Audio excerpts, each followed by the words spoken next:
अग्ना विष्णु स्वजोषसेमा वर्धन्तु वाङ्गिरः द्युम्नैर्वाजेभिरागतम्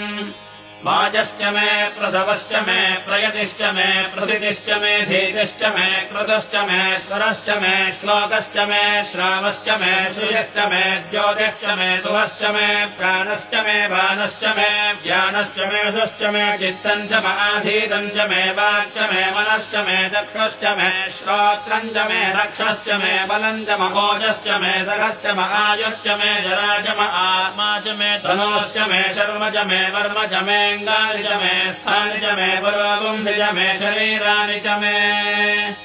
ज्येष्ठ्यम् च महाधिपत्यम् च मे मन्यश्च मे भामश्च मे मश्च मे म्हश्च मे धेमा च मे महिमा च मे परिमा च मे प्रथिमा च मे भ्रष्मा च मे द्राभुजा च मे वृद्धम् च मे वृद्धिश्च मे सत्यम् च मे श्रद्धा च मे जगच्च मे धनम् च मे वसश्च मे कृषिश्च मे क्रीडा च मे मोदश्च मे जातम् च मे जनिष्यमानम् च मे सोक्तम् च मे सुकृतम् च मे वित्तम् च मे वेद्यम् च मे भूतम् च मे भविष्यच्च मे सुखम् च मे सुमधम् च मरुद्धम् च मरुद्भिश्च मे क्लुप्तम् च मे क्लुप्तिश्च मे मतिश्च मे सुमतिश्च मे शम् च मे मयश्च मे प्रियम् च मे नुकामश्च मे कामश्च मे सोमनसश्च मे भद्रम् च मे श्रेयः